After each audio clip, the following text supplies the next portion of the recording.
Hi, I'm Bob. I'm also known as Kebab Teacher at English Teacher Kebab. Uh, the kebab thing, kind of a funny story, but I have several siblings. Their names all begin with a K. I'm the only one in the family who's not named with a K. So in my family, I'm Kebab. So therefore, Kebab Teacher. So I've been teaching English as a second language, commonly known as ESL, for several years.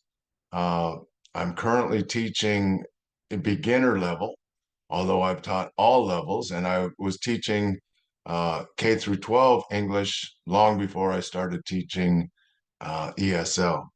So today I want to talk about what I find to be the most effective, very simple, very easy to understand way to teach conjugation in English, of course, starting with the verb to be, as well as the verb to do and the verb to have.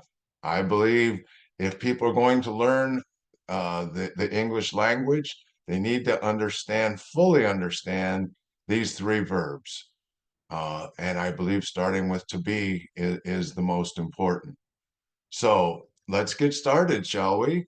Let me change my screen here. Okay, so first thing students need to understand is what a noun is. You know, there's different ways of determining what a noun is. I learned as a kid, person, place, or thing. And, I've heard others added onto it, idea and whatever else. Person, place, or thing works for me. And that's what I teach my students. So before they can understand pronouns, they need to understand nouns. So with that being said, the very first thing we do here, let me make this a little bit bigger. Well, maybe I can't do that.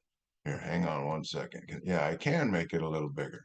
Okay, so starting with subject pronouns, every time I talk about myself, I'm talking about I.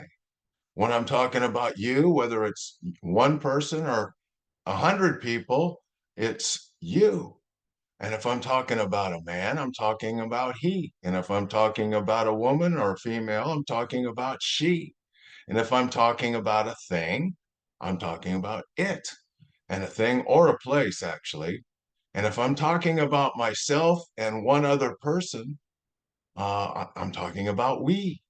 And as I said, if I'm talking about you, whether it's singular or plural, I'm talking about you. And if I'm talking about other people that do not include me, and it's more than one person, then I'm talking about they. So, first thing I want people to understand, my students at least, maybe you already do understand, is when I'm talking about I'm talking about myself. I can use my own name if I like, if I want to use my own name in the third person, but I is about me. And me is another subject that I won't get into now.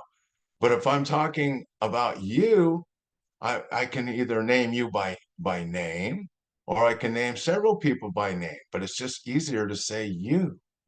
And if I'm talking about he, I can say the man, or I can say Bob, or David, or whatever. And it's the same as he. What I'm going to talk about in a few minutes after I finish this applies to whether it's a noun or a pronoun. That's why I'm giving you this backstory. And if I'm talking about a female, I can call her by name, or I can say the woman or the girl, or I can say she, and it's the same thing.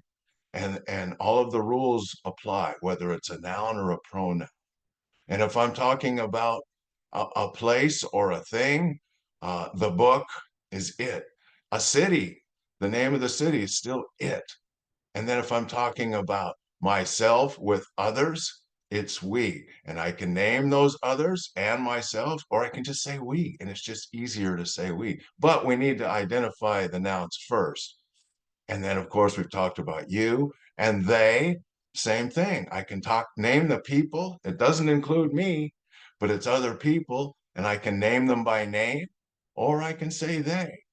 So the first thing we do in my class anyway is we have different examples of how to use these different pronouns in a sentence. I am a student. I change it to a question, am I a student? And a negative statement, I am not a student. A lot of students just don't seem to understand not. They want to say no, where it's supposed to be not. But that's what they need to know. So we go through all of the different pronouns uh, with a sentence attached to it. So we go over this for, I don't know, a few minutes and make sure that they all understand, sometimes 10 or 15 minutes, depending on, the class. Sometimes the class gets it. Sometimes there's a few that don't get it. Sometimes the whole class doesn't get it. So you got to do what you got to do. That's the way it is as a teacher. We all know that. So the next thing I do is I have 30 sentences that I've created, and we practice one at a time. First, I'll do 2 or 3 questions with the class, and I'll say the sentence, the sky is blue. Let's change that to a question. Is the sky blue? Let's change that to a negative statement. The sky is not blue. Okay, so we'll do that for 2 or 3, and usually they get it. But then I go around the room and I choose one at a time, and I don't go in the same order all the time. Sometimes I start in the middle of the room, sometimes I start in the back of the room, sometimes I start in the front of the room, sometimes I go from the right side to the left, sometimes from the left to the right. Sometimes I just jump around at random. So they don't know what sentence they're going to get. And I ask them to do just what I just said. They read the sentence, then they change it from a question to a negative statement. And some of them struggle. They really struggle. But after, I don't know, 6, 8, 10 times, it depends on the student, they get it. Some get it on the first try, but most of them struggle, at least beginning level ESL students. So after they've got a handle on that, then I go back to, this one, past tense. So now I'm going to teach them that the first one was just about present tense, which is happening now. And then, in any language, there's a past tense, but we need to explain to them in English how to do that. So I was, you were, he was, she was, it was, we were, you were, and they were. So now we're starting to get students confused a little bit, but we need to practice this. So we do the same thing. We start with reading the sentence, then they change it to a question and then a negative. And we go over it together as a class, and then we go back to the very same sentences. I don't change the sentences because I've changed the tenses, but I tell them you're going to change the word is to was or were or and or yeah, was or were. So just the one word. And a lot of them get confused. So we do the same exercise, and we do this over and over and over, like usually 2 or 3 times a week for at least a couple weeks before they start to understand. And we also do the same thing in present tense as well as past tense. So they need to understand both, that one is present and one is past. And of course, after I've gotten that taken care of, we move to future tense. Same thing. And this really confuses people because now instead of I am or she is or they are, we have will be in there, which is not the big problem. The big problem is when you try to answer or ask a question. Will I be? So we separate the be and the will, and it throws a lot of them for a loop. But we have to, they need to learn. This is just real basic English. So we do the same thing.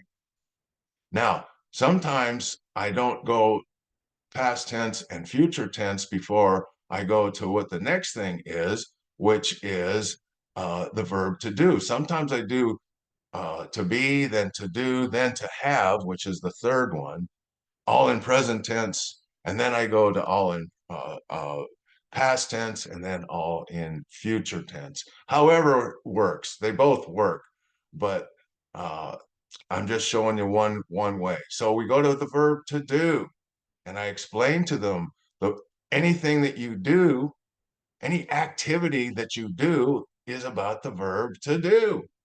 And we don't always have to use the word to do, the word do. In fact, we don't, because a lot of times it's does. And so they need to learn the difference between do and does. And so we do the same procedure. We go through the sentences. And by the way, I failed to mention when we're talking about to be, they need to understand there's no action in a be verb. It's all a state of being. There's action verbs and there's states of being verbs, and be is all about state of being. There's no action. So we do the same thing with to do, and then we go to the sentences. All right. Uh, let's see here. This is to be. I'm sorry. Let me get it straight here. So I have another group of sentences for the verb to do. All right. I do my homework. Question, do I do my homework? So we're going to have to say it twice, which confuses people. That's why we need to practice. I did do my homework. You do your chores. Do you do your chores? Did you do your chores? Will you do your chores? So we have to change the word do, and we have to teach them when to use the word does. And it does confuse the students. I'm not going to pretend this is easy because it's not. But if you practice it enough times, after a while, they'll all get it. Some get it right away. Most struggle in the beginning. Some struggle and struggle and struggle. And I've found that some of even intermediate and advanced students still don't get it. They speak well, they read well, they even write well, but they don't understand this fully. So it's a good refresher at all levels of ESL, and I dare say probably all levels of native English speakers as well. So we do the same thing with the verb to have in the present tense, in the past tense, and in the future tense. So I hope that makes sense. I found it to be very effective, and the students hate it in the beginning. They grow to rely on it, and once they get it, they're thankful and they love it. They kind of hold their chest out because they finally understand, and they can almost do this with their eyes closed. And that's what I'm trying to accomplish, is to have them be able to do this without looking. So I hope you like this video. If you did, I hope you give me a thumbs up below the video. It'd be great if you would subscribe to this YouTube channel, and please leave a comment or a question in the space below, and I'll be happy to answer you as soon as possible. Again, I'm Bob, Kebab Teacher, English Teacher Kebab.com. We'll see you next time. Have a good day. Thank you very much.